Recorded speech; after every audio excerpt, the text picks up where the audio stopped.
listening to 91 Reasons, a journey into the twisted landscape of pop culture. Keep your hands and arms inside the podcast at all times. And now, the voice, Jeff Tucker.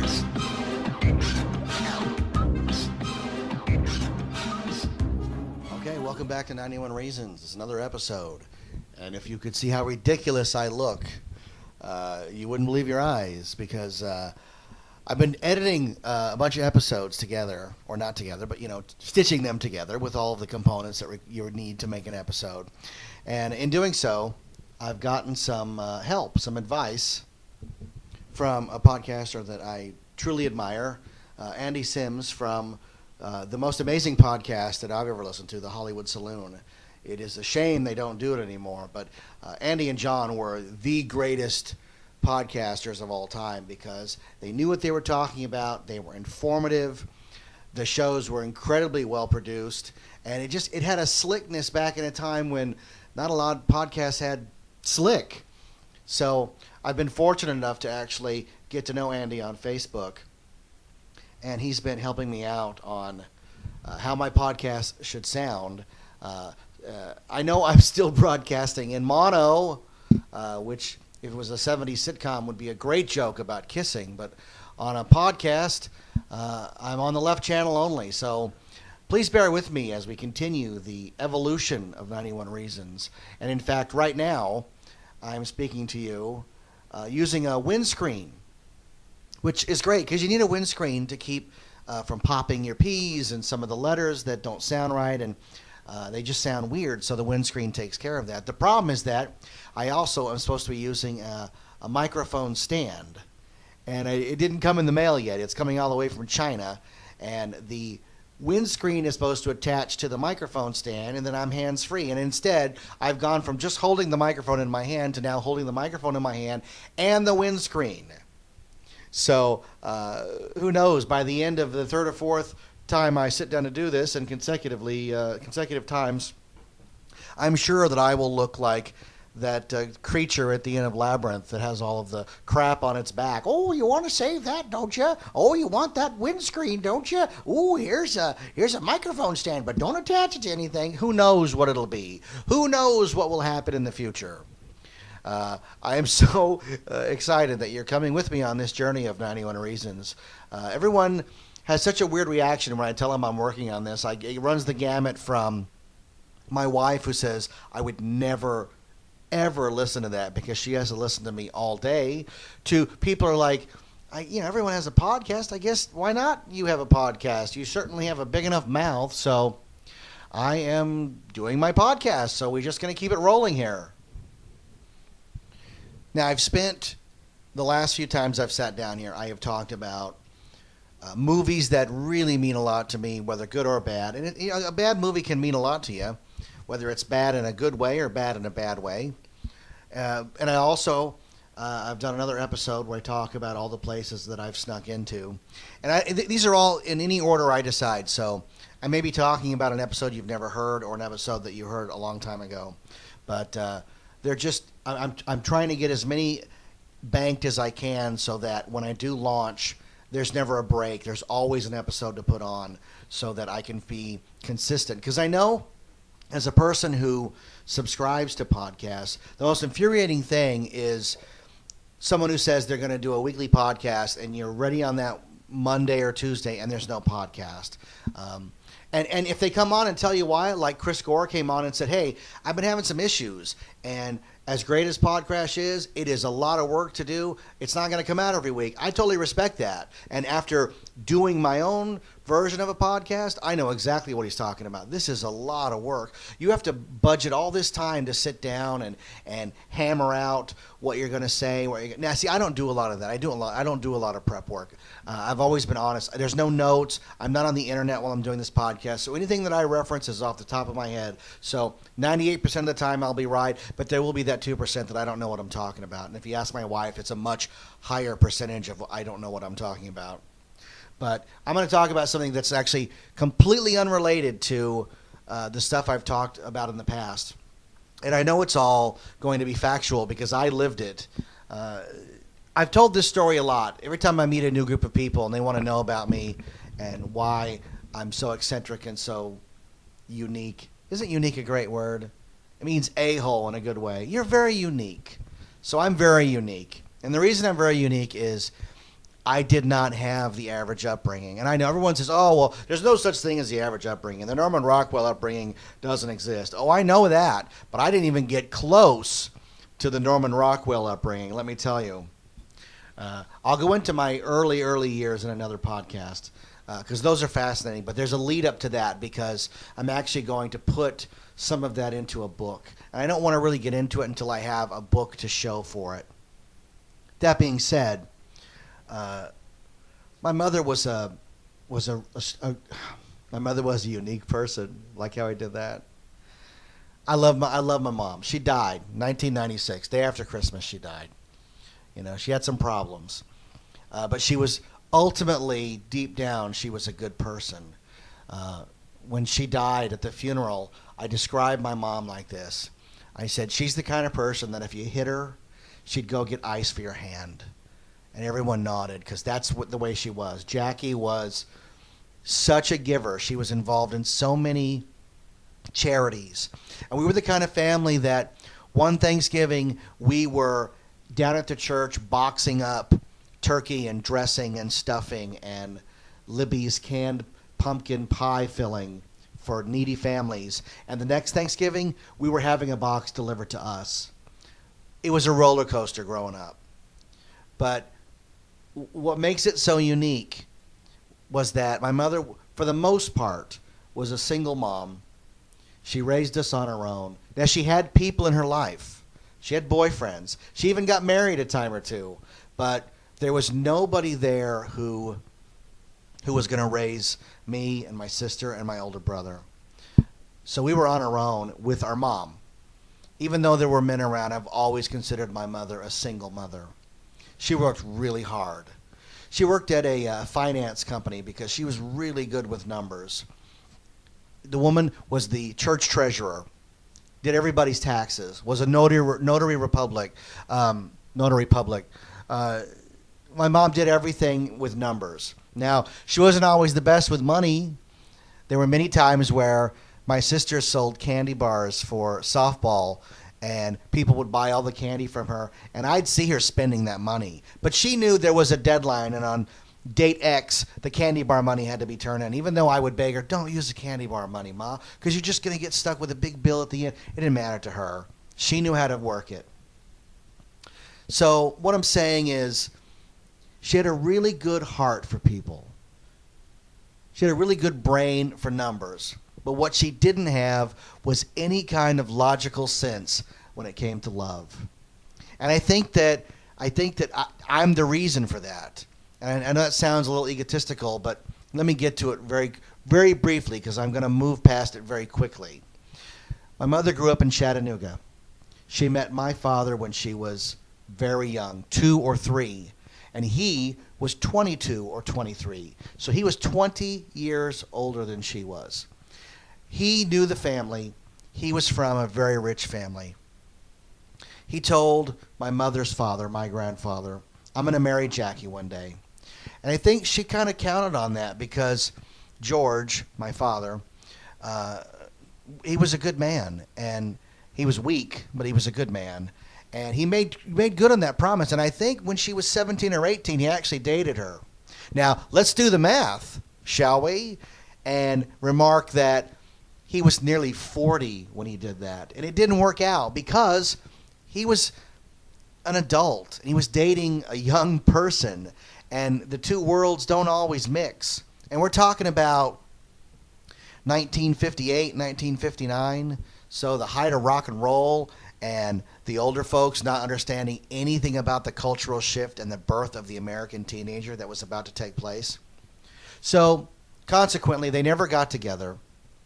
And my mother instead married a guy named Jim who moved her to California, had my brother, and when that didn't work out, she went back home to find George again. And that's where I came from. They never got married. His mother wouldn't allow it.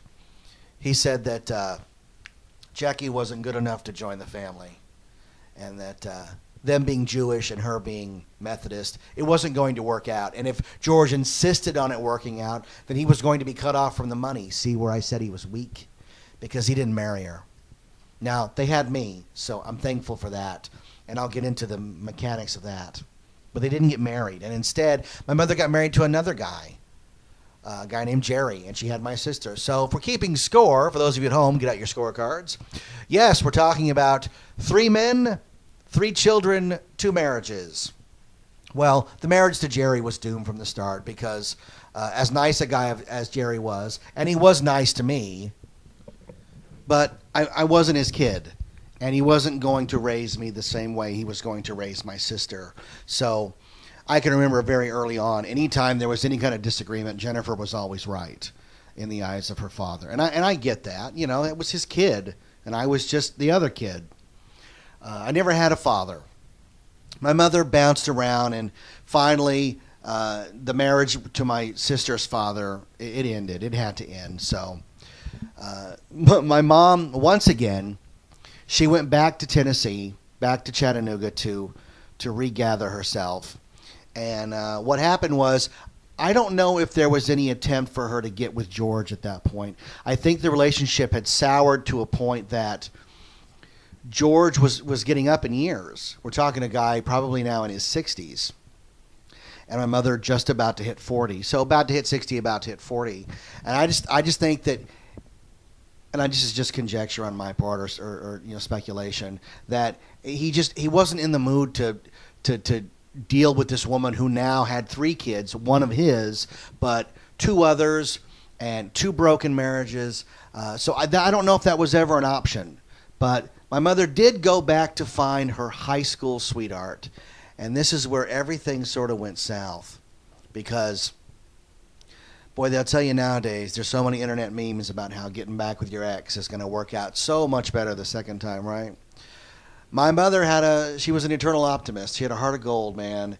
So she found this guy, Roger Dole Rogers. Yes, his name was Roger Rogers. Vietnam vet, high school sweetheart from where my mother went to high school. I want to say Chattanooga High, but I don't think that's correct. But she found him all right, and he was living behind a Kroger grocery store next to a dumpster. Yeah, he was a drunk hobo of the nth degree. She saw in him, I assume, a project. And the reason I say assume is my mom didn't live long enough for me and her to have that conversation of me asking her, what were you thinking? What was going on in your brain that you brought this guy home? He was homeless. He was a drunk. He was a bum. And she brought him home. Now, our story that we're telling here wouldn't be that exciting if that's just where it ended. So you must know that something really crazy is about to happen. Because if it's just a woman bringing home her drunk high school boyfriend back to her home in California, it doesn't make for Lifetime TV movies, right? Or maybe it does. But it doesn't make for exciting Lifetime TV movie.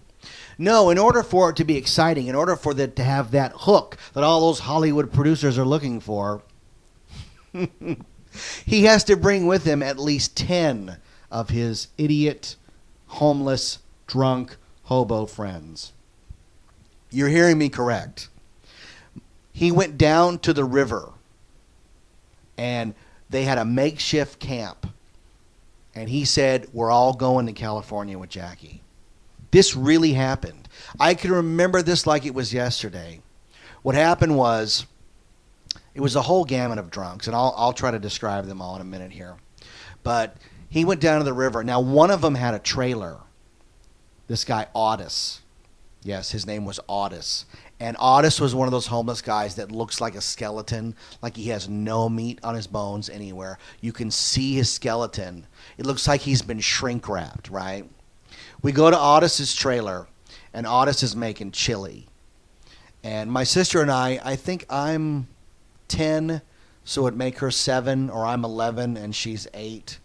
And I just remember being in this strange trailer with this man, and he's making chili. And he looks like a monster. And he kept saying to us, "You got to eat some of that chili. You grow big and strong like your Uncle Otis." And I said, "Uncle Otis isn't big and strong. Uncle Otis looks like he's about to die right now, today." So my mother left us with this guy. And she went and made all the arrangements to bring all the drunks home. So I just, as a parent now, I just can't even imagine leaving 2 young children in the care of a chili-making hobo like Otis.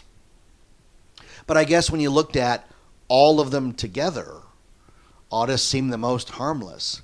So we got in the station wagon. Yes, it was a station wagon with the rear-facing seat where I sat and pretended I was driving an AT-AT from Empire Strikes Back.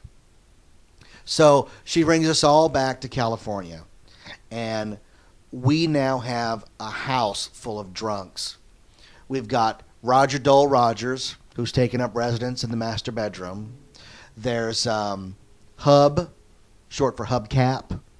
And Hub never leaves. We had a bar with bar stools. Hub never leaves the bar because to him it feels like he's at a bar. So he smokes all day. He's the kind of guy that when you tell him a joke, he doesn't laugh. He goes, see, now that windscreen's working. Yeah, there's Hub. There's GW, not W. If you call him GW, he'll say, "No, man, it's GW."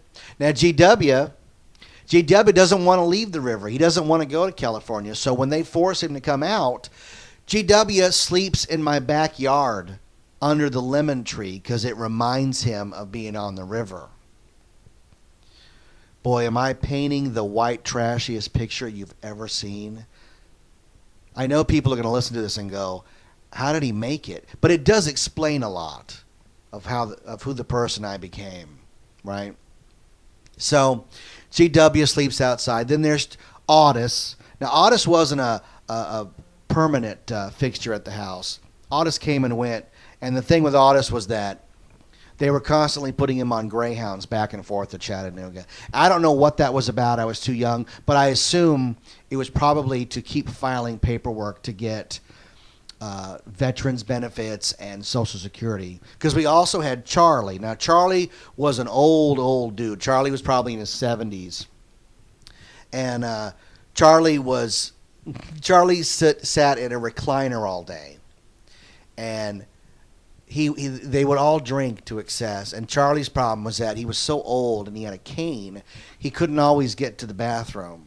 So Charlie crapping his pants was almost a weekly event that we all looked forward to. There was Terry. Terry was a good old boy, looked like one of the Oak Ridge boys. There was Randy. Randy was the youngest. Randy was just, I don't know what he was caught up in because I'm sure it was more than alcohol to be hanging out with these guys. And there was a few more that came and went. Like I said, there was a rotating cast of characters, but those were the main ones that stayed all the time. Was GW, Hub, Charlie, Roger Dole Rogers, Otis, Terry, Randy. That's a lot of people. I had a bunk bed, and they put Randy in with me. Randy slept on the top bunk, and every morning Randy would get up and forget he was on the top bunk and jump out of bed. This was every morning. This was how I got up to go to school. So you have to understand, they're all completely broke. The reason they have Charlie around is that Charlie gets those checks sent right to the house. And the day Charlie's checks arrive, Dole runs down to Ralph's and gets as much plain wrap beer as he can get. Remember the kind that had the little rebus under the cap? I had hundreds of them. We collected them. And I think what you have to understand moving forward is that when you're a kid, the life you are given is the life you accept. You think that when you watch TV that those families, those are fake. Nobody lives like that. I used to watch Silver Spoons. I didn't have a train in my living room. You are in the life you are in, and it is unfathomable that you can somehow trade it in for something else. I just assumed this was how people lived. It didn't occur to me that there was other ways. They were all drunks. They drank beer all day. Dole's alcohol of choice was Gallo port wine, so he really was a wino. And he would get a bottle of Gallo port every morning and drink it all day, straight from the bottle. He called it his bubbly pool. I know, right? You're all shaking your heads. This really happened. I know I keep butting in saying that, but as I'm saying it and putting it down as a record, normally I'm just talking to people and you're getting questions back and forth. This is me just talking, so it's weird to think like I'm putting this down as a record, right? So they all drank to excess as much as they could get, drank themselves blotto, like blackout drunk every night. Dole used to wake up in the morning, every morning, with the shakes. Now, again, I'm a kid. I have no idea what this is. I thought maybe adults just woke up shaky when they got older. I don't know. We used to make jokes like he was going to make milkshakes or something for us. I mean, this guy was really shaky. And it wasn't like we were being cruel because the guy had some sort of affliction. He had done this to himself. You know, him and Gallo port wine had done this to old Roger Dole Rogers. And I'm sure that Vietnam didn't help, but I didn't understand that when I was a kid. So the other aspect of this that you have to understand was that they also smoked cigarettes. So Hub would sit at that bar all night, all day, smoking cigarettes, you know, and stuffing them out. Now, they used to buy Marlboro when they could afford it, but they weren't above plain wrap cigarettes. And this is back when Ralph's had plain wrap beer that said beer with a blue stripe and cigarettes with a blue stripe. Like, it was no indication of any kind of labeling at all. It was plain wrap, right? But what you're missing is that what they would do is they would smoke cigarettes all week, and then every Sunday they would collect all the cigarette butts. And they would sit around like they were going to play poker, only they weren't playing cards. They were unwrapping the cigarettes and then using either rolling papers or, I'm not kidding you, Ralph's brown grocery bags to make more cigarettes. And they would, from those remnants, make 10 or 15 more cigarettes that they would then share. This is like being in prison, only there's no bars. This is just how hillbillies are, man. This is like, you know how they say Eskimos use every part of the whale? This is hillbilly using every part of the cigarette, the beer. I learned all the terms, man. Bubbly pool. I learned that the last bit of alcohol in a bottle is called a spider. You left a spider in there, and they'd go, oh, man, and they'd, you know, shake the bottle so they'd get the last of it. But again, this is just reality. You know, I thought everybody's refrigerator had notes in it. There were notes on everything. My mother protected us like we were in a cocoon. There were certain, obviously, things you couldn't protect from. What I mean by that is the TV was always on either a sporting event or a John Wayne war movie. That's just the way it was. I didn't get a TV in my room until I was a teenager, and then I was like, I am never going out in the living room again. But my mother protected us, and one of the ways she did it was that we had the best school lunches ever. You know, my typical school lunch was a sandwich and a Hostess item, a can of Coke, and I think even like a candy bar and chips. Like, it was like a full junk food meal. So when you opened our refrigerator, there were notes: kids lunch, kids lunch, kids lunch, and that was to remind these drunks, hey, stay out of the kids lunch. You know, get your own food. They were responsible for that. Now, eventually, Terry, one of the young guys, I think it was him and Randy that got a job. And they got a job at a door factory. It was either a door factory or it was simply a warehouse that sold doors. And other than providing income for actually, you know, working as a security guard at the door warehouse, they made a lot of money selling doors. My front yard overnight became filled with doors. Front doors of houses. And they had the kind with the little grate in the middle, beveled glass, plain doors, and people would drive up to the house stop and go, are these doors for sale? And Terry or somebody would come out and like sell them a door for $20 or $30. I thought this was normal. I thought everybody had a door shop in their front yard, right? That was really odd. I mean, when you think about it now, it's like, talk about chutzpah of stealing the doors and putting them right in your front yard. It wasn't like they were, going out the back door and opening up their coat. I've got some very nice doors here, like watches. No, they put them right in the front yard, and they sold the doors right out the front door. Right out the front door. I do know that the minute Terry got the job at the door warehouse, our front door was gorgeous. We had a brown oak door with a peep window in it. I mean, it was beautiful. As far as stolen doors go, it was high quality. But I do remember asking for a favor that year, and this must have been, I'm going to say it's 83 maybe. So we moved up to 83. So I'm 11 or 12. I was 12 in 83 by the time Halloween came. And we used the doors that they had to make a haunted house in the front yard.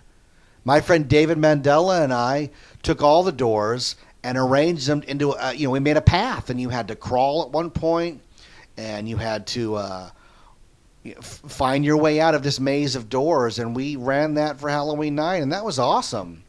And that says a lot about what would happen to me in the future as far as Halloween goes, right? So maybe they're to blame and credit for what happened. I can tell you that watching each of these guys decay, and they did decay. Eventually Charlie died. He was already old to begin with, and an old guy who sits in his own filth all day his days are numbered. So Charlie died of old age. Otis died of old age, and my mother was left with this guy Roger Dole Rogers, man.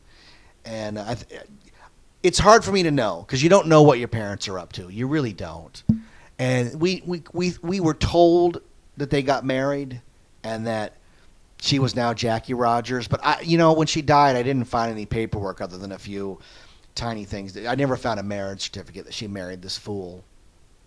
But we had begged her, because we're getting older. I'm becoming a preteen. My sister is, I remember my sister retreating to her father's house on the weekends, and then it became longer and longer, because who wants to hang around that? And as fussy as Jerry was, he must have just been beside himself that his ex-wife is now basically running a halfway house for Vietnam-era drunks. What a strange turn of events, What a bizarre way for things to become.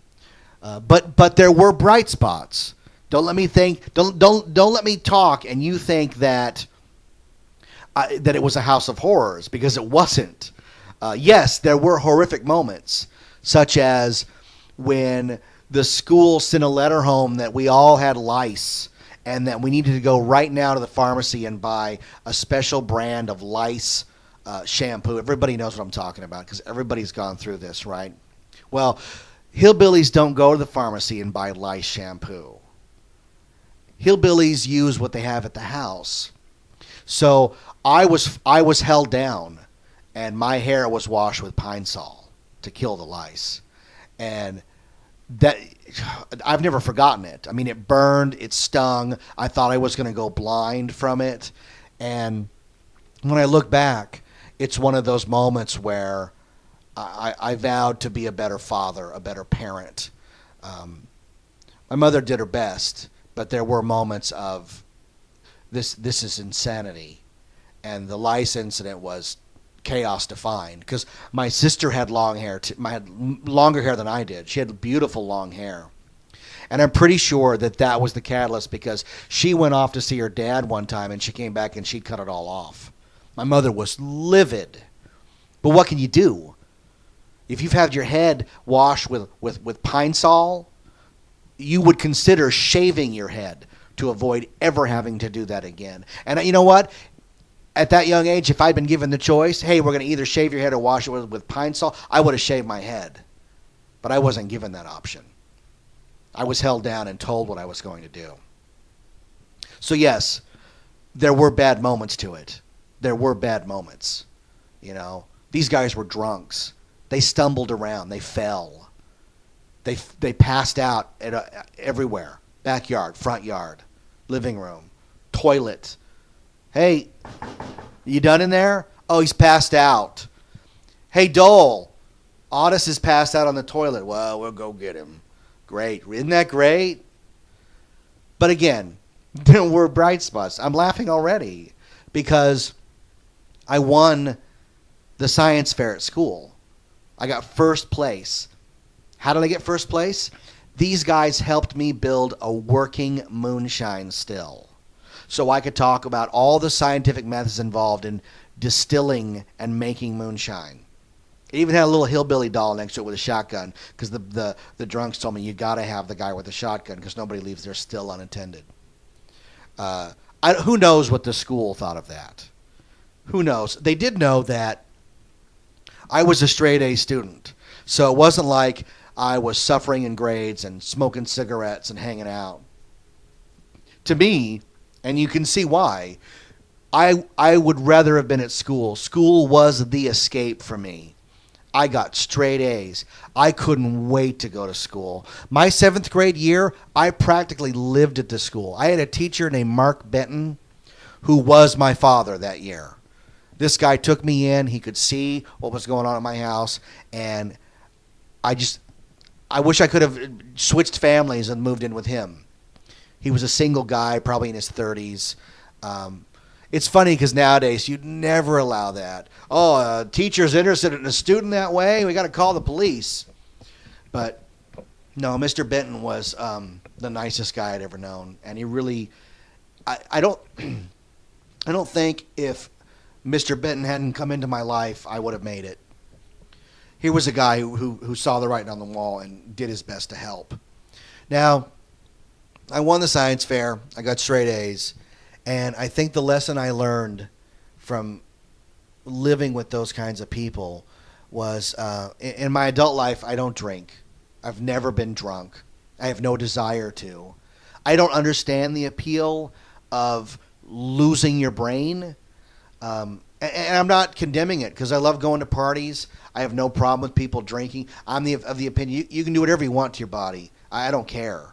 It's just not for me, you know. You can watch soccer and football. It's just not for me. And I equate cigarettes and smoking and drugs and alcohol with simply, it's just not my thing. I can see how it could be your thing, and maybe you have some issues you have to deal with, but I don't need it. And as I get older and look back, it becomes very clear to me, I saw the end result of a lifetime of excess. These drunk guys were guys that never said no to anything. If it was free and it allowed them to escape their existence, they took it. And my mother was like that to a degree as well. You know, when I get into my convention podcast, whether you've heard it before or it's coming up in the future, you'll hear about Mom trying to send me off to the Star Wars 10th anniversary convention with a Sucret's tin of uppers in case I wanted to stay up longer and enjoy the convention. I politely declined it. I'm just not that guy. I never was. I was never a teenager that experimented with that. I just didn't see the point.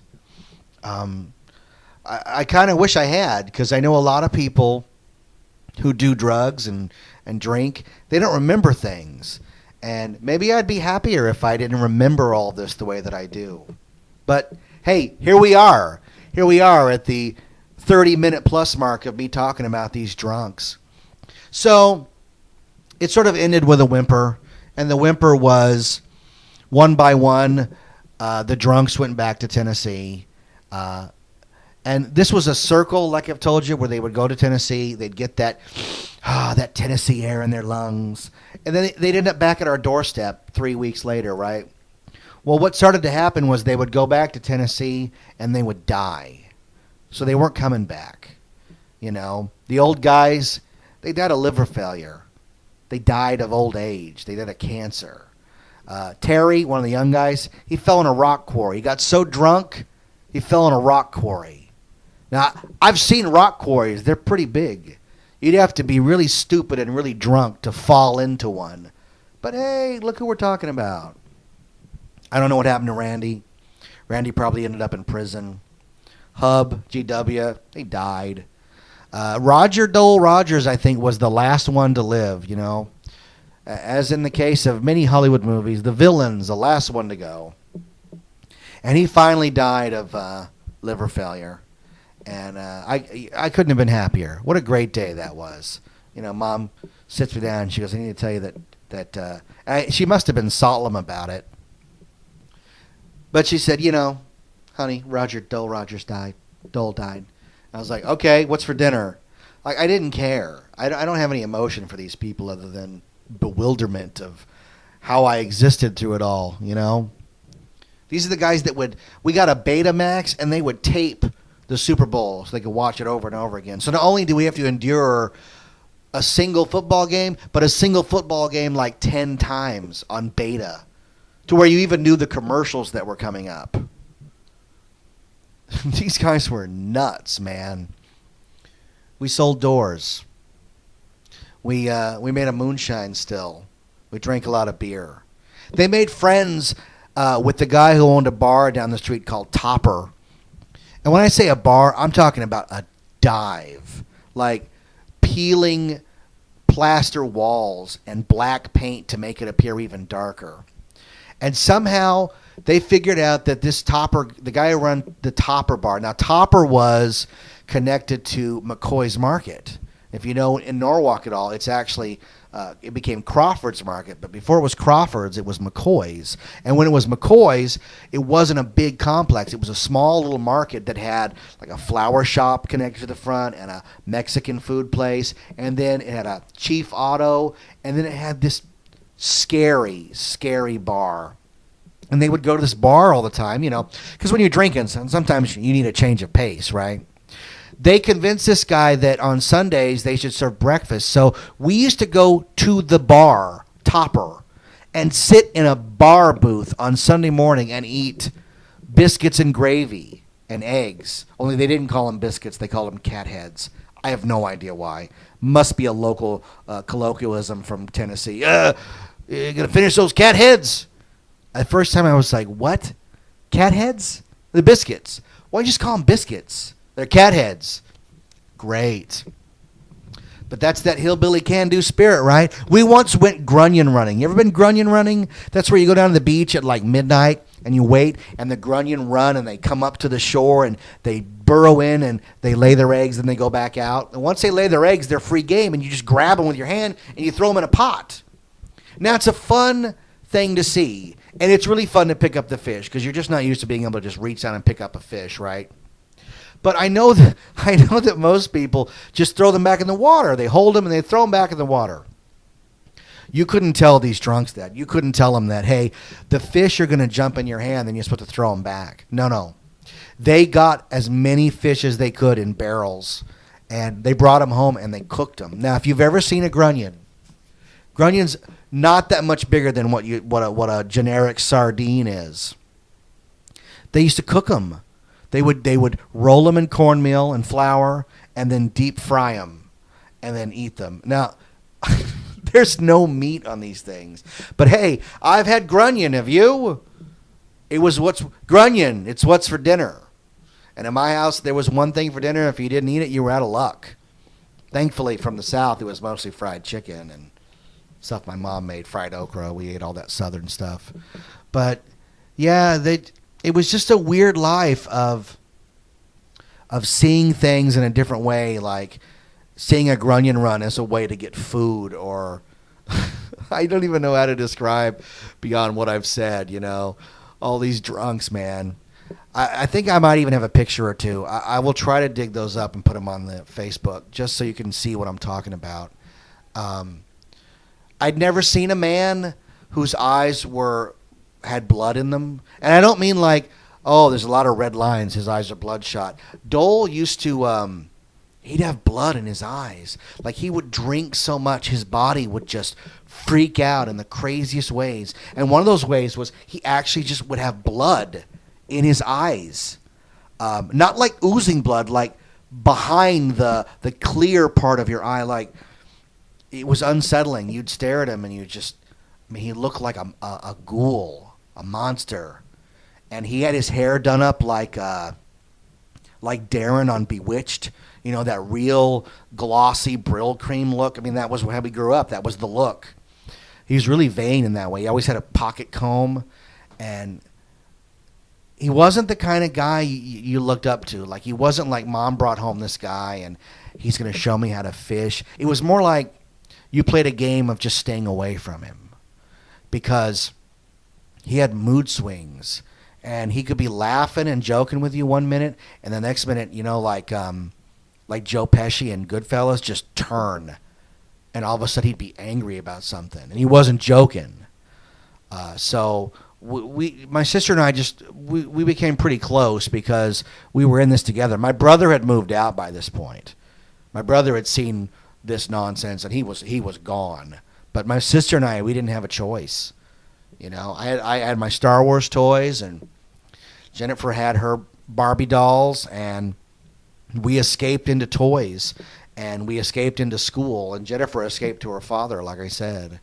But it was a really strange way to grow up, you know. You don't question the life that you're given, because it's just reality. And you just deal with it. And I want to say that going through that made me a better person. It made me a sober person, but I don't know if it made me a better person. I would have traded it in for almost anything. It wasn't fun. It wasn't any kind of fun to grow into. But when I talk about what came after the Drunks, it'll make the Drunks seem like a picnic, because the Drunks, Roger in particular, Roger Dole Rogers, he wasn't out to get me. Like, he didn't have an agenda. He was just there. And if you crossed him, you got what you got. You know, and I got smacked a few times. I'm not going to lie to you. That was what people did back then, you know. When you were a kid growing up in the 70s and early 80s, if you got out of line, you got smacked. And this guy could clock you. He had big, like, Sin City Marv hands, right? He looked a little bit like Sin City Marv, now that I think about it. But you got clocked. But he wasn't out to get you. There was no wake up and how can I mess with Jeff today. That would come with my mother's next boyfriend, because what happened was Dole went back to Tennessee and he died. So he was gone. He wasn't coming back. And my sister and I think it was about 9 or 10 months, we got a break. For 9 or 10 months, they were great. We had our mom back. We only had our mom. And those were good times, you know. And my brother decided to fix her up with the father of one of his friends. And any illusion that we had it bad with the Drunks was shattered when Don Berg came into our lives. So yeah, let's describe Don Berg, shall we? Don Berg was about 5'7", 5'8", maybe 5'9" at the most. He had that Brill cream hair, like all guys of that generation did. You know, they spent all that time putting that crap on their head and combing it and combing it and combing it and combing it. And the thing with Don is that you're not going to believe this. Don wore like coveralls like all the time. That's what he wore. That was his outfit of choice, was coveralls. And usually they were ripped beyond repair. And the thing with the coveralls, you know, like Cooter on Dukes of Hazzard, you know. But they were always ripped, so I swear to God, there were some times where the rip would be so bad you could see his butt cheeks hanging out the back. And he gave off almost a comical vibe. And it might have been funny, because here, I'll describe some more about him. he had a hearing aid, which is not funny in so much as it made him talk differently because he was partially deaf. So he would talk like this. This is Don Berg. This is my kind of stepdad, Don Berg. So he talk like this. And when I get into the meat of what this guy's deal was, you'll find that I slip into that voice without even thinking about it, because it's such a part of who I am, and what happened to me and what transpired to make me the person that I am today. But the other thing with Don's hearing aid is that, you have to know that Don was incredibly cheap. He might be the cheapest person I have ever met. And we're talking a guy that would bring home stuff he dug in the trash, and not like a chair, but there were chairs, obviously. But I'm talking food. Like, he would bring home food from the trash. He knew when the grocery stores were going to throw stuff out, he'd bring it home. Now, my sister and I would never eat it, ever. He could bring home like boxes of like ice cream cones, like what are those things called with the nuts on the top? He'd bring those home. Like, I don't want anything to do with it, dude. This came out of the trash. The date is beyond recognition, And imagine the kind of ninja stealth it takes to get ice cream out of the trash. Because what does it have? 15 or 20 minutes before it's soup? Before it's gone. So he's laying in wait to bring that stuff home to us, like he's some sort, like he's the lion in Lion. He's Mufasa bringing home the fresh kill of Rondo ice cream treats and stuff. And no, thank you. No, you can keep it. You can have it all. I don't want it. But because he was cheap, he would never buy new hearing aid batteries. And what happens to a hearing aid when you don't replace the battery enough or often enough, it beeps. It beeps all day. So the noise of my house would just be this all day. All day it would beep. And my mother, she would just yell at, Donald, you're beeping again, Donald. And he would, he would dial it down so he couldn't hear it. He'd dial down the hearing aid. We can still hear it, dude. So let's check off the list here. Brill cream hair, coveralls, couple of days growth. Sometimes he'd have a beard, but more than not, it would just be stubble because he's too lazy to shave. And when he did shave, he had a really close resemblance to Hitler. Now, when I talk later about what he did to me, you're going to think, you're just imagining that. But I'll put a picture up. And the guy kind of looked like Hitler. Remember that show Spitting Image in the 80s it was an English show where they had puppets? Like, if they had Hitler on Spitting Image, that's what Don Berg would look like, right? He would look like Hitler, like sort of a caricature of Hitler, But my mom brought this guy home, and he wined and dined her. Like, he wined and dined her in the beginning. He spent a lot of money on her. So it was kind of like, like when the cable company gives you free channels for a couple of months and you're like, this is the greatest thing ever. And then eventually you go, I got to pay for this. Well, we paid for his whining and dining, and we paid with our souls, man. Now, don't get me wrong. I wasn't abused in any way, unless, hey, you could listen to what I have to say and think it's abuse, Again, what I said about Roger Dole Rogers applies here, in that the reality that you're given is just what you accept, right? The difference with Don was that I wasn't a little kid anymore. This guy showed up when I was 14, 15, and he lasted all the way through, my late 20s, almost. Yeah, early 20s, maybe 25. So I did a decade-long stint with Donald Alfred Berg. This is a guy that I don't know whether he's alive or dead. I really don't care. I always told him that I had time on my side when we argued, and he would be screaming at me over something, and I never let what he was arguing about bother me. So I would find ways to combat him, and one of the ways I did was I would just look at him and go, I'm going to outlive you, dude. I'm going to outlive you, and I'm going to dance on your grave.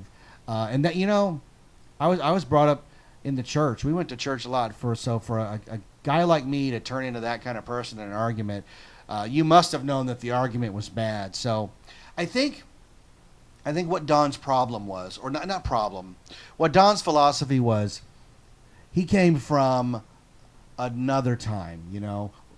If he was probably 50 in the 80s.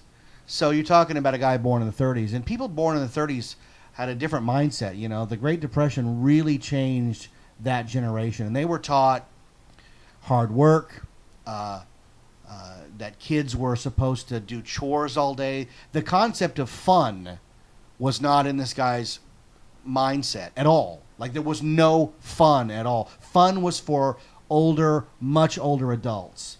And if he saw kids having fun, i.e. me and my sister, he lost his mind.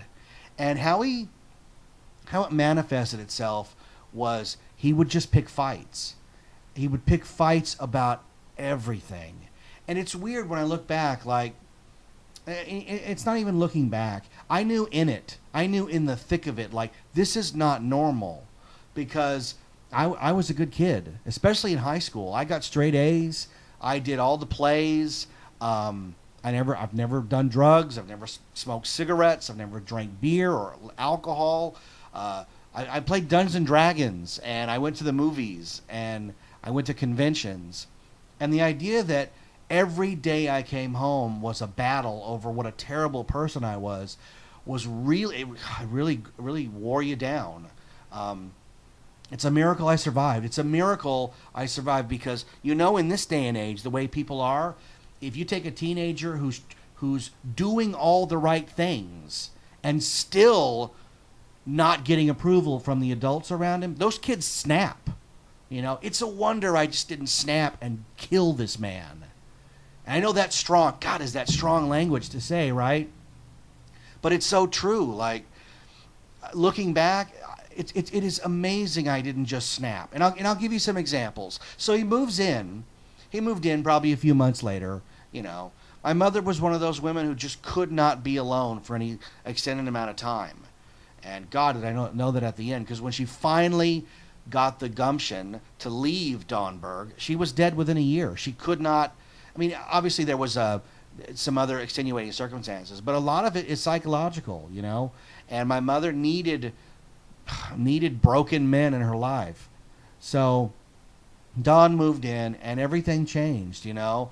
The TV was his. Whatever he wanted to watch, that was what we watched.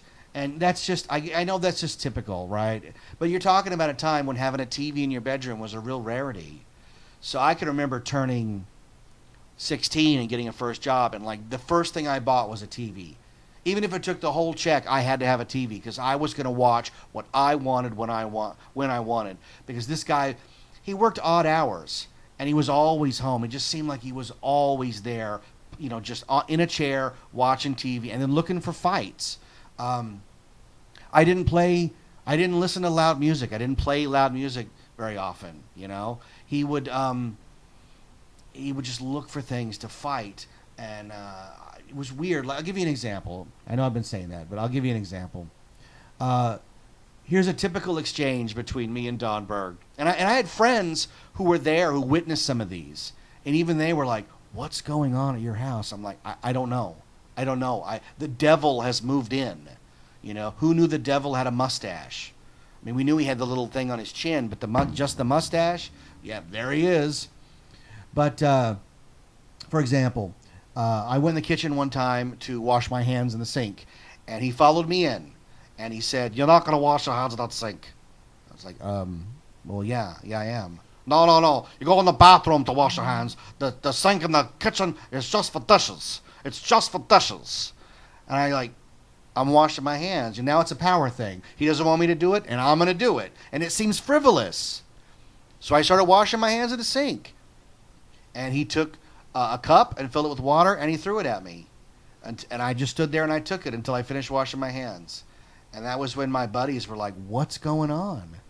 I was like, "I don't know, man." Another time, see, one of the big things he used to do when he was arguing with me is he would use, it wasn't for him. Whatever the thing that he was trying to get me to do, it wasn't for him. It was for my mother. So one time he came in and he had gotten a bunch of lemons from somewhere. Now, we had a lemon tree in our backyard. They might have come from there. But I know he had like a lot of lemons. And we're talking like 100 or more lemons in a big basket, right? And he comes in, he goes, your mother wants you to squeeze the lemons. I was like, what? You know, I'm hanging out with all my friends. Gotta go in there and squeeze those lemons. I was like, I'm not in a mood to squeeze lemons right now. You're gonna go down, you gotta do it. You gotta go squeeze those lemons. And he'd get really angry. And I was like, I'm not squeezing those freaking lemons, man. What do you want with squoozing lemons for anyways, man? He was making lemonade or something. And he just had this idea, like, I'll go sit and watch TV while Jeffrey goes up there and squeezes the lemons. Well, I wasn't going to squeeze the lemons. So I just left. And these fights went on because he couldn't fight with me about grades or going to... I love going to school. He couldn't fight about that. So he would walk around the house and he would just find things to fight about. And this went on for years and years.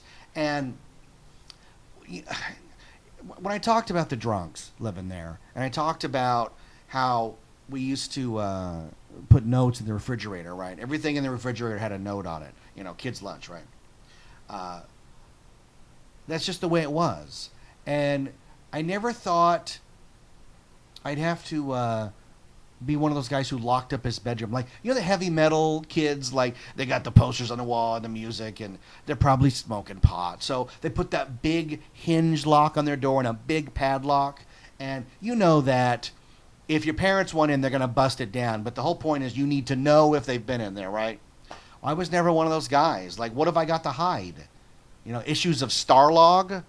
So one day I wake up and he's rifling through all my stuff. And I was like, what are you doing in here? Oh, no, you stole that money. I'm like, I didn't steal any money. I wouldn't steal anything. I'm the most honest guy you've ever met. No, I know that you stole the money. And he's rifling through all my stuff looking for, like, you know, a wad of cash with a rubber band around it because he knows I'm into something. Well, he didn't find it. And he didn't apologize. So the next day, I went out and I bought one of those giant locks. I put it on my door, and I was like, dude, you're not in my room. I'm going to put one on the other side, too. I don't want you anywhere near my stuff. When I was real young, I got one of those books that's things you can send away for in the mail, all kinds of free stuff. So I used to send away for all kinds of stuff, you know, like a Smokey Bear map of the mountains, or you know, all these pamphlets the government was sending. It was a really cool book, and I got on all these mailing lists, so I would get all these bizarre things in the mail for free. One time I got, you know, those stickers, but they're metal, and they put them on stuff. They're like, you can label all of your stuff, and people will know who it belongs to. Well, I didn't buy any, but I had all these sample stickers. So I took one and I put it on the TV, and it said "Property of Holiday Inn." Well, this is a TV that's been in my room like 3 years.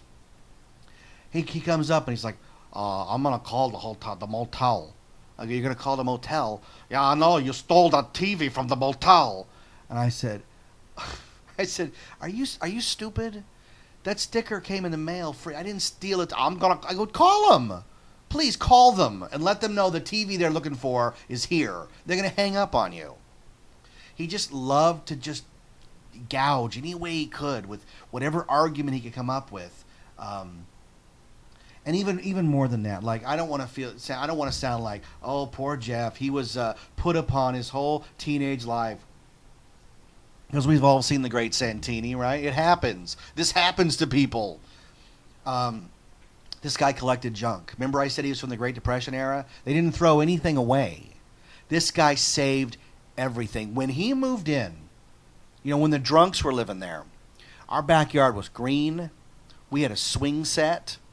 We had, the only weird thing we had was the drunks had dug a hole and made a barbecue pit for making barbecue. They might have used it twice, right? But it was a nice backyard. I have pictures of me in the backyard for my sister's birthday party where I'm like DJing, and it's not that long before Berg moved in, you know, or may have been when Berg had just moved in, right? But this guy was a collector, and he collected everything: cans, bottles, chairs, bags of junk. But the most important thing that he collected was vehicles. Now, he owned property out in Lake Elsinore. He owned like 5 or 6 acres in Lake Elsinore, and it's covered in vehicles. He has hundreds of rotting cars, right? Well, we had a backyard. It's a perfect storage area. So before not long after old Bergie moved in, he parked an RV in our backyard and told my mom they were going to fix it up and they were going to drive the country. That RV never went anywhere. It never went anywhere. And then he put a truck back there. And then he put a car back there. All in a backyard. So the weeds grew up. The grass and the weeds grew up around him, right? And one summer, he tells me, you got to go out there because it's infested with fleas, so we can't put the dog out in the backyard. So we can't put the dog out there because there's fleas. Now you step out, and the fleas, they just start jumping on you. Like suddenly, you look like a Dalmatian. There's so many black dots all over you, right? It's an infestation in the backyard at the height of summer. So he tells me I got to go out there and I got to use one of those Ortho-Man spray things. You know, you sling it over your shoulder, you pump it a few times, and then you have that wand and it sprays flea killer everywhere, right? So I got to do it. This guy's telling me I have to do it. My mom's like, do it for me. Don't do it for him. You're doing it for me. I'm like, yeah, sure, Ma, sure. Why are we doing it anyways? No one goes out here anymore. This is no man's land. Anyways, I go out, and I'm trying to spray, and I can't because the fleas are, every time you go out there, you're covered in fleas, right? So I come back in. I put on, long sleeve pants, tuck them into the socks. I put on a long sleeve shirt. I go out. Still, there's no escape from the fleas. The minute you go out there, you are fair game. So you know what he tells me to do? And this is what I did. You go out there, and you spray the grass, and then you spray yourself. So I'm spraying the grass, and then my legs and my torso and my arms with flea killer, with bug killer spray. This made getting your hair washed out in Pine Sol a walk in the park, man. It's weird. Like I can remember doing it like it was yesterday. Like I've said before, I have a really good memory. I remember almost everything that's happened to me. You can attribute that to OCD, or not doing drugs, or whatever, not drinking alcohol, whatever. I can remember spraying it like it was yesterday. And when I think about it, first, I'm amazed that I have children, because I cannot believe that didn't render me sterile. And then second, it's like, what was my mom doing? Because we had a big glass door. Like, they're watching me do this in between the vehicles. I don't know how you do that. As a parent, I couldn't do it. I couldn't send my kid out there to do that. Yet there I was, spraying myself down with flea killer. And the ironic part is it probably didn't even do anything, because we never had picnics out there again. That crap inhabited that yard until the day we moved in '92. So it's not like it was doing anything. Another time, same backyard. Like I said, we had a lemon tree growing. We had one on the left and a smaller one on the right. Now the one on the right got big, and it started growing all the way up to the power lines. So now the city never came out. It's not like we got a written warning from the city, like you better clean this up, man. It wasn't like that. But his thing, and when we get to street sweeping, you'll understand. His thing was that he was going to do it so, like, if the city came by, they would congratulate him. Like, oh, Mr. Berg, you've done a fantastic job for the city. Thank you. So it needed to be trimmed. He wasn't going to hire anybody to do it. Not when you have a teenage boy living at home. I'm perfect for everything. Squeezing lemons. Killing bugs. Chopping trees down. So he went out in the backyard. He took a ladder. And he put it about 6 feet up into the crotch of the tree. And then I got up on the ladder.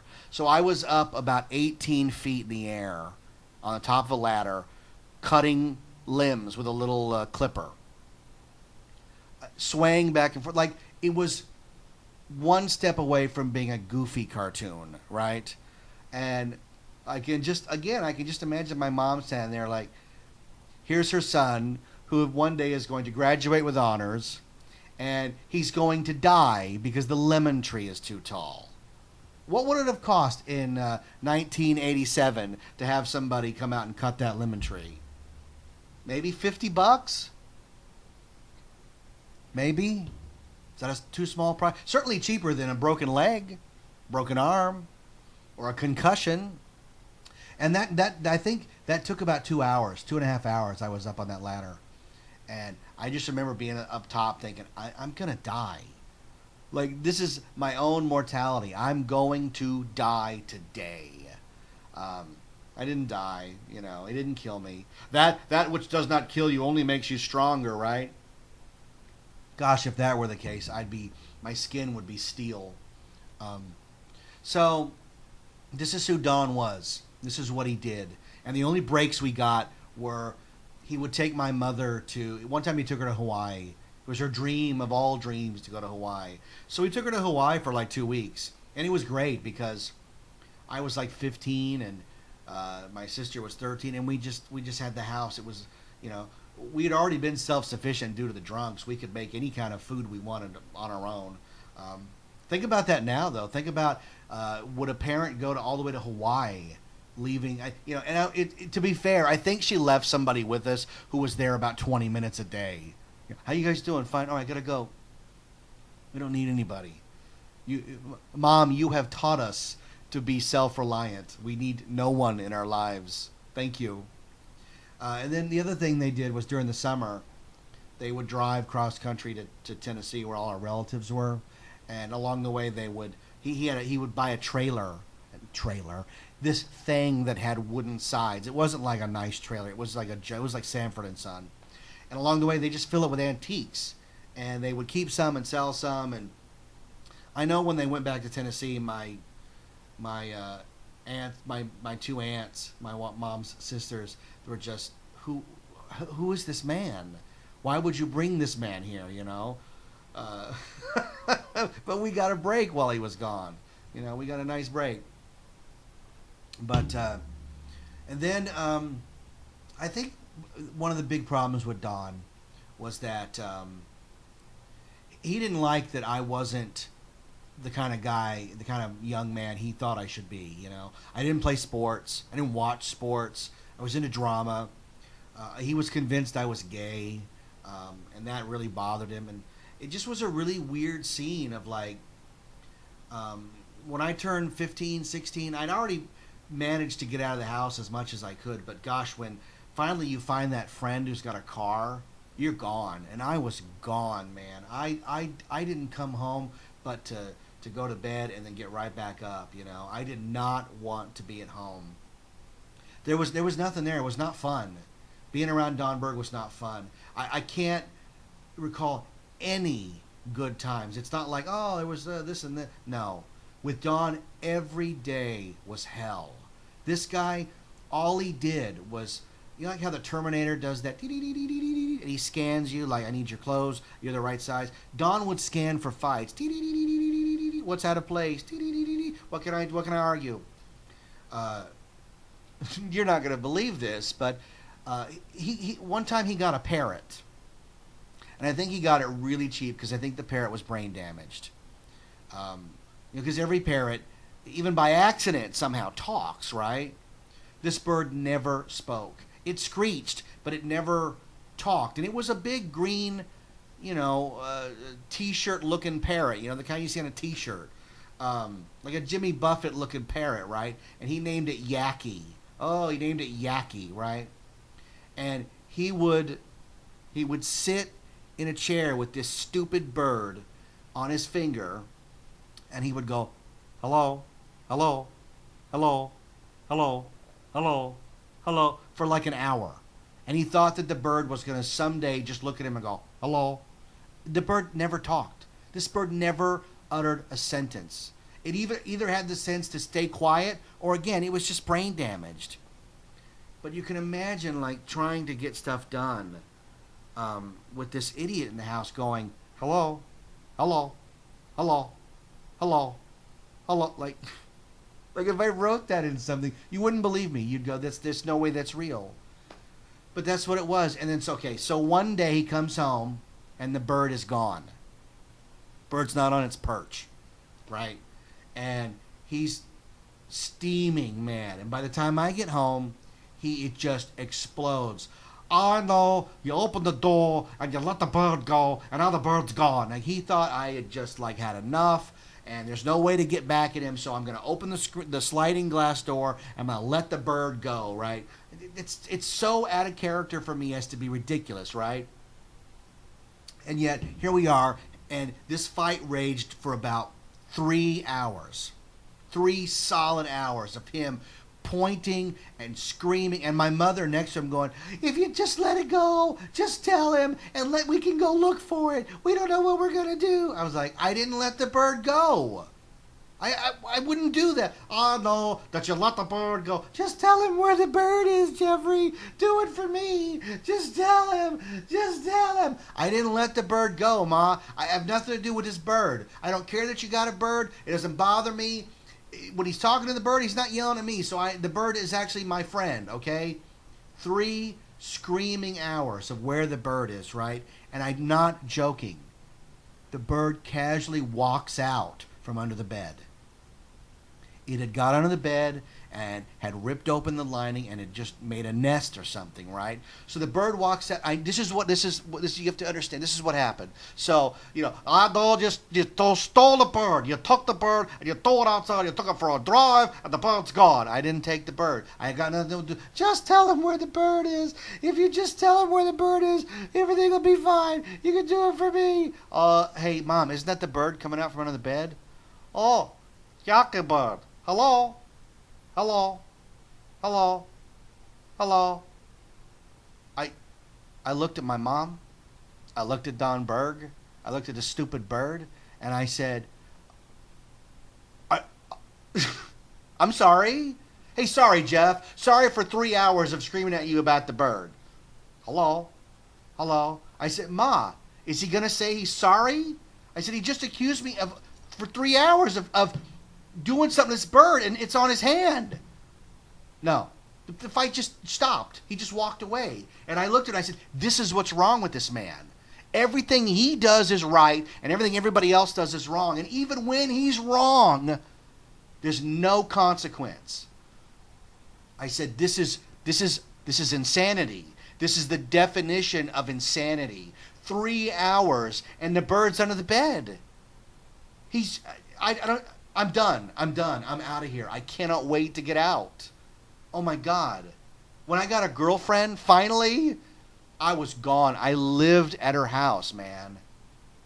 I got out of school by then. So, 1989, I graduated from high school. And this was a big moment because I was the only kid out of 3 to walk the line with the mortarboard and the whole bit. To me, that was what's expected of you. So, the idea that you could drop out and not graduate didn't even occur to me, right? So my mom's just as proud as can be. I'm with all of my very best friends, and we're excited because we're graduating, school is over, and more importantly, Batman is playing that night at a midnight sneak preview night, and this was the greatest day ever. And I look up. Now, I didn't expect Don Berg to come to my graduation. I certainly didn't want him there. You don't invite the devil anywhere. If you've seen Fright Night, it had all been fine if he hadn't invited the vampire into his house, because they can't come in unless you invite him. So I wouldn't have invited this guy, right? And he showed up. He showed up at my graduation wearing my school colors. He was wearing bright purple pants and a bright gold shirt. And he was all happy, like he had just taken some drugs or something. Oh, Jeff's gonna graduate. Now, I don't think any of his kids graduated. Everybody associated with my brother was a dropout.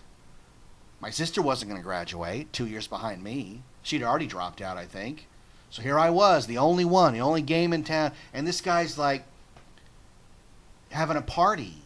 I have pictures. I'll try to post them. I can remember being very bewildered. I was like, this guy spends all his day making my life miserable, and he's going to come and sort of celebrate with me? This isn't right. I don't want him here. I want him to get hit by a bus today. That's what I was thinking. So it was weird, right? But then once I got a girlfriend, like I was saying, I was gone. I had a job, and I would go to work, and after work, I would go to my girlfriend's house and hang out with her fam. I would go even if she wasn't there. There were times where she wasn't even around. She was away at, at cheerleader camp or something, and I would still be at the house because I didn't want to be home. I don't want to be home with this guy. I was at an age where I was done taking any kind of grief from him, you know. As a kid, you take it because you have no alternative. But I was older. And I'm not saying I'm going to fight the guy because I'm just not that guy.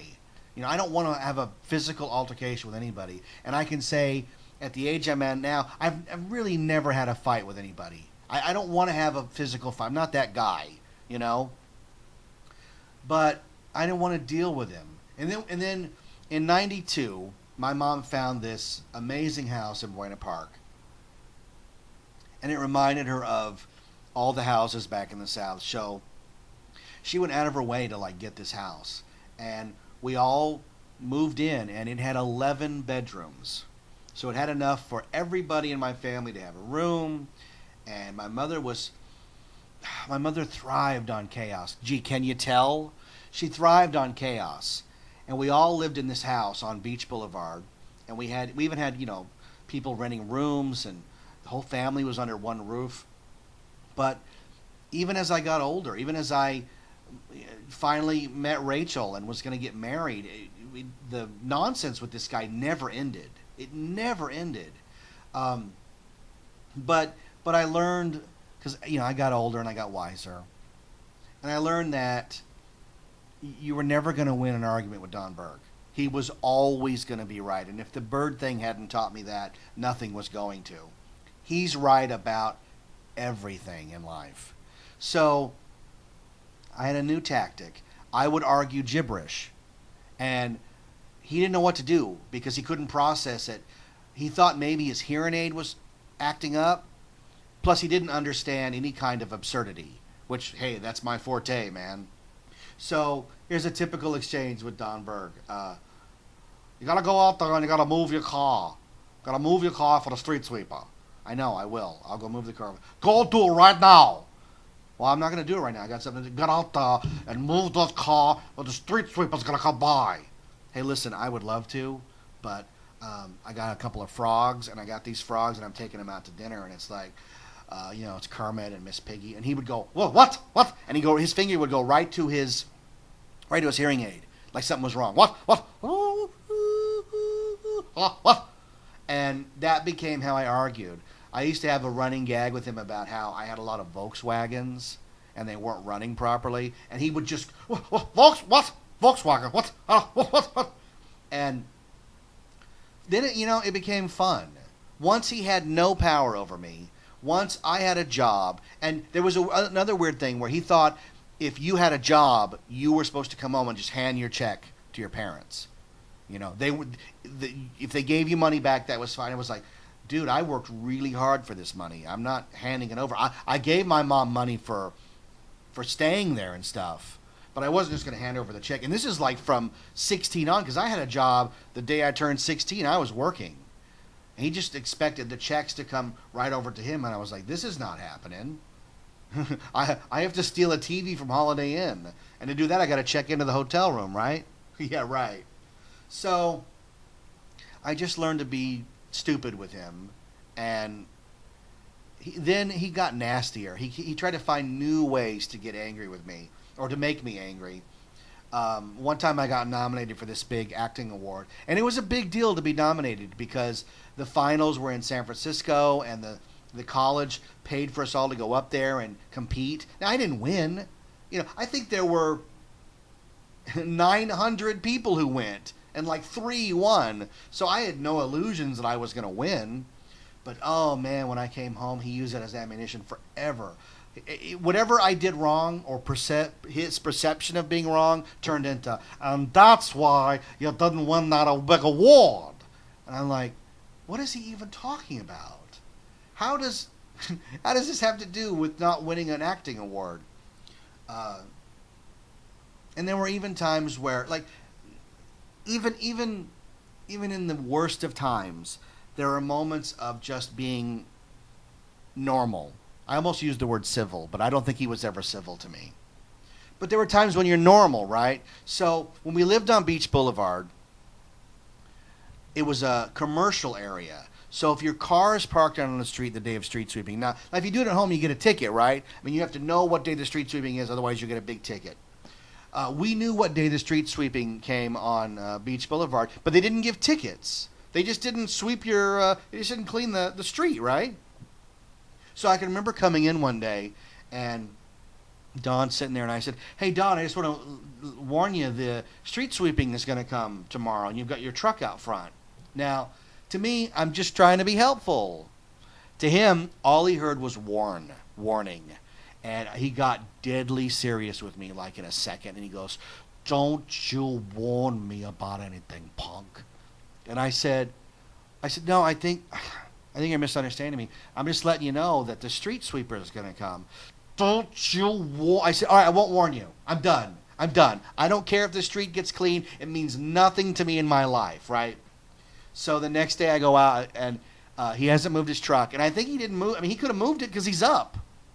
He didn't move it because he's proven a point to me. And he was out there with a broom, and he was sweeping the street, around the truck to show you that this is what you do when if the street sweeper's not gonna do it, you gotta do it yourself.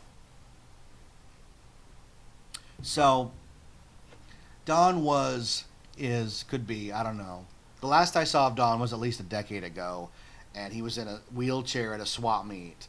And I desperately wanted to go up and just start punching him in the face, but my wife told me that's not appropriate.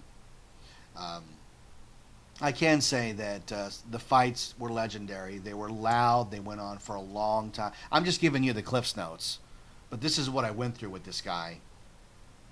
And there were times where I told him I was going to pee on his grave. "Well, that's the joke's on you, because I'm going to be cremated, punk." So I would tell him, "Well, you know what, dude? I'm going to be there when you get cremated. I got times on my side, dude. You're old, and you're angry. And guess what I'm going to do? I'm going to get some of your ashes, and I'm going to wear them as a necklace." "Don't you, oh, Jackie, you tell him, but don't do it. Just stop. And it would just go on and on. I would give anything for a video of one of our fights. Now, I do have a little bit of video of him vacuuming in just tiny shorts, which is terrifying, because this is not an attractive man. He is hairy like Robin Williams. You could braid his back hair. That's how hairy this guy was. But eventually, like with the drunks, now he didn't die, but we finally convinced my mom that she had to leave him, that he was no good, that all his talk of things he was going to do for her were worthless. When he met my mom, our house in Norwalk was nearly paid off. By the time we moved, she had taken so many seconds and loans out on it for him that she basically was back to square one. A house that I think they bought the house in Norwalk for about $45,000, and it was nearly paid off. By the time we left, with the market value and all the loans, it was well over $180,000. I thought that house was going to be in our family forever. I thought that I would eventually purchase it and live there, but he fixed my little red wagon, didn't he? Now, he needed that money, though, because he was going to start a towing business. So he bought one of those giant flatbed trucks that you can put cars on, and he was going to get 2 or 3 of those and open up a towing business. And I'll never forget the phone ringing in Buena Park about 2 in the morning, and it's a guy. He's like, "Yeah, we got your business card, your number, and there's a guy broke down, needs a tow." "Oh, no. Well, it says you're a tow truck." No. I'm not. It's too late. I'm sleeping. And I remember my mom looking at him like, "I lost my house because you were going to become a tow truck driver, and we were going to start a business, and you didn't do it. We lost that house." Or she sold it, and we ended up getting nothing for it or breaking even. Imagine owning a house free and clear at this stage. I mean, that's so rare these days. But he fixed our wagon pretty good. And when we moved from Norwalk to Buena Park, he helped me move, and he was so friendly about it. And I realized about a year after moving to Buena Park, he had kept some of my stuff. So I went in his little secret garage, and I was like, "What are you doing? This is all my stuff. You're a thief." I said, "Not only are you a raging a-hole, but you're a thief too? I'm not a thief. All the stuff you've accused me of all through the years is actually you. You're a monster." And he was, is, could be, always will be. And isn't it funny how some of the meanest people never die? When I talk about my father and his mother, monster woman, Tilly, she lived to be 100. You know, my mom was dead at 54.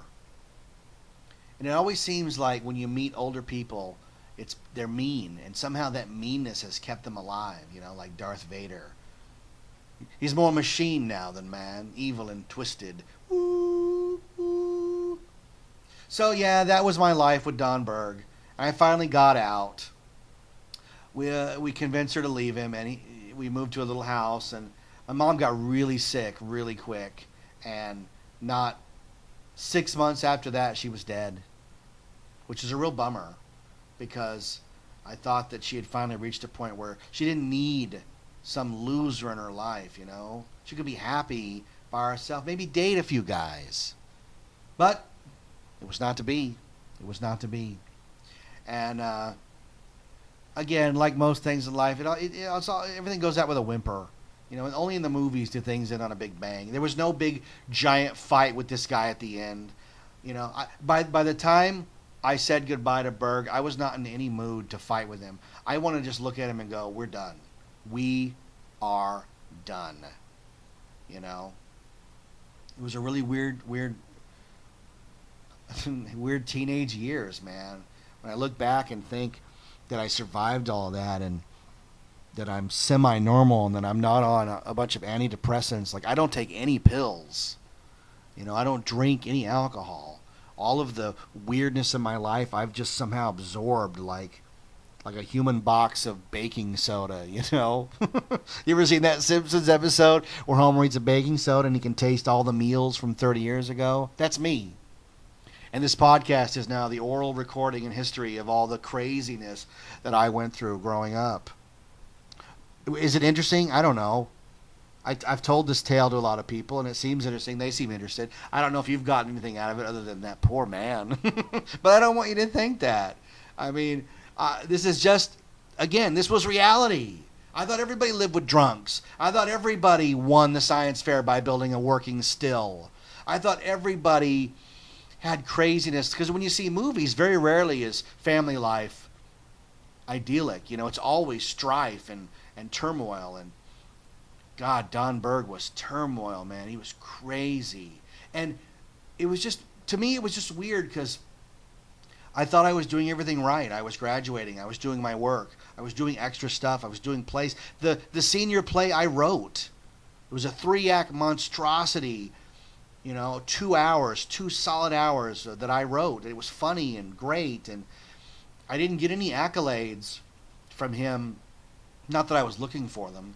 You know, my mother was proud as can be. But I never got any accolades from him. And again, I wasn't looking for them, but it just seemed odd. And I know that he would go to parties, and he would brag to people about me. And he would come home and just, it would be the same fights would start all over again. And I'd ask my mom, I'd go, why does he go places and he's proud, and he comes home and he just treats me this way? Well, this is the only way he knows.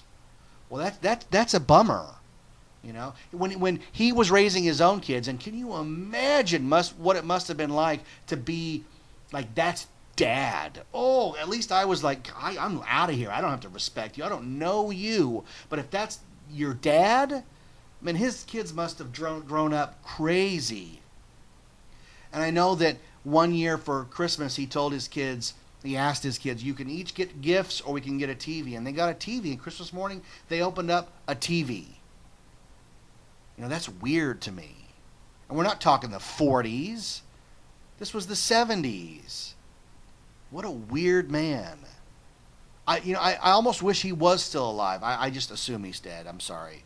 But I would love to interview him. I'd like to just say, what was your deal, man? because I never had an adult conversation with him. It was always fights. It was always a fight. And I just, it was weird. One time he brought home 2 Pomeranian dogs for my mom and him. Like they were going to raise, like these were their new kids.